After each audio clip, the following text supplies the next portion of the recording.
I think certainly being focused on something that you're confident will have high value to someone else, and just being really rigorous in making that assessment, because people tend to, a natural human tendency is wishful thinking.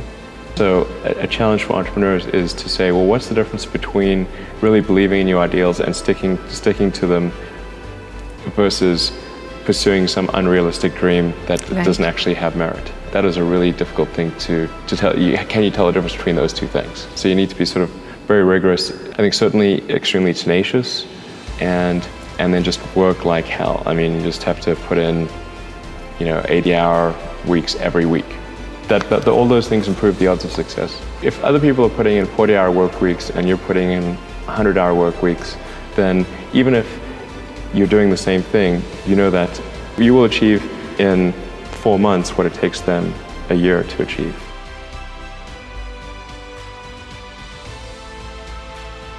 When my brother and I were starting our first company, instead of getting an apartment, we just rented a small office and we slept on the couch. And we showered at the YMCA, and we're so hot up we had just one computer. So the website was up during the day, and I was coding at night.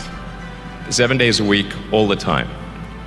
So briefly had a girlfriend in that period, and in order to be with me, she had to sleep in the office. So work hard like every waking hour. It's the thing I would say, particularly if you're starting a company. And I mean, if you do simple math, say like, okay, if somebody else is working 50 hours and you're working 100, you'll get twice as much done in the course of a year as the other company.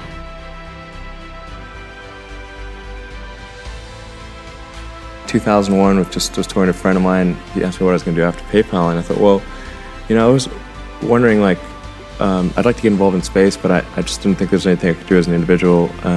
But I was curious as to when NASA would be sending a team to Mars, because that was always going to be the thing to do after the moon. I figured that there'd be some plan, and I'd just go to the website and I could read the schedule.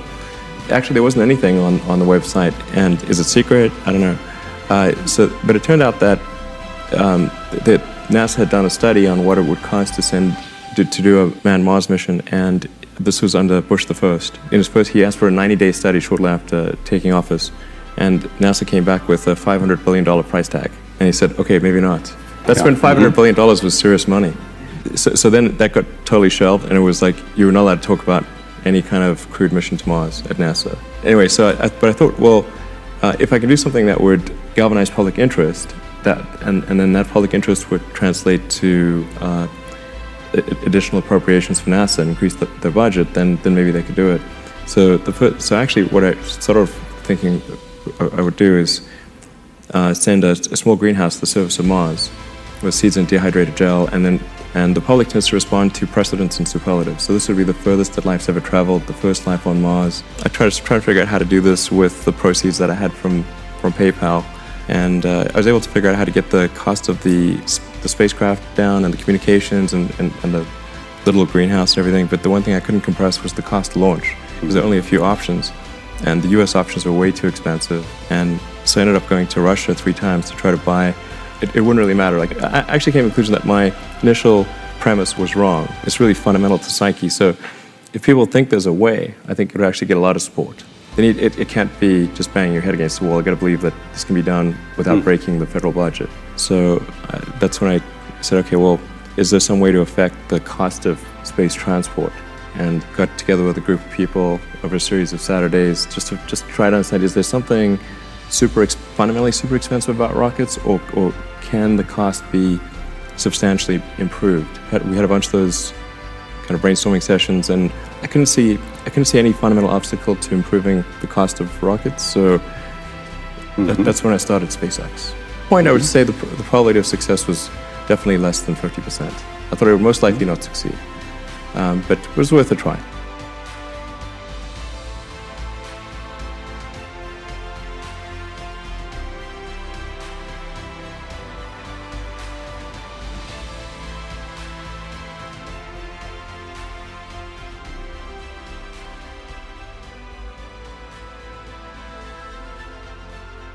I love to talk about focus because I'm here to tell you we all got to stay focused. If we can stay focused on our life's work, if we can stay focused on our passion, I'm here to tell you just like a laser, we are dangerous. Remember, a laser goes in one direction, and I want you to understand if we can stay focused and go in one direction, you have no idea what you are capable of. And I'm here to tell you, my job is to put money in your pocket, and I have seen the power of focus. What I want to talk about right now is called micro focus. And the analogy I want to give you is a bodybuilder.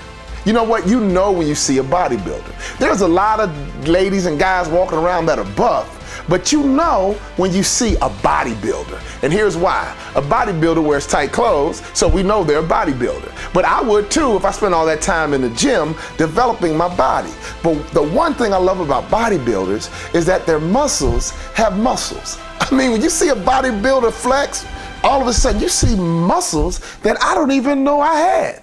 All of a sudden I realize, you know what, I got those same muscles somewhere down there, but they're just not extruding because I don't spend the kind of time that a bodybuilder spends. But that's the analogy.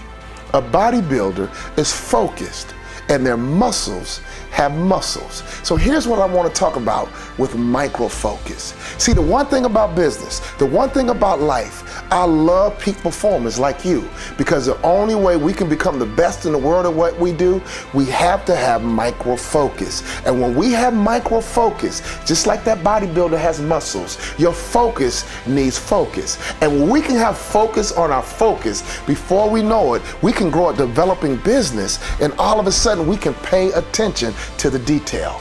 Many businesses are average only because they don't pay attention to details. There was a long time I was average, but I began to pay attention to detail, and by paying attention to detail, I realized you can separate yourself from the competition. So I want to position you to separate yourself from the competition. You don't want to be in the pack called average. I understand you're a peak performer. You got it in you, baby, but the only way we can bring it out is that we got to create what I call micro focus. And when your focus has focus, all of a sudden you can pay attention to every single gory detail, and that's what can position you as a peak performer.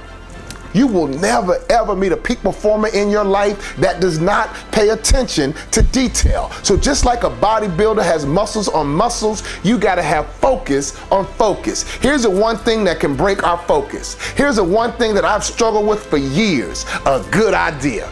Entrepreneurs, business leaders, and business owners, beware of a good idea. I get conversations all the time. My mind is always working, and I can't even shut it off, but I gotta protect myself from a good idea. If you think about Jack Welch and how he built GE, he was really simple.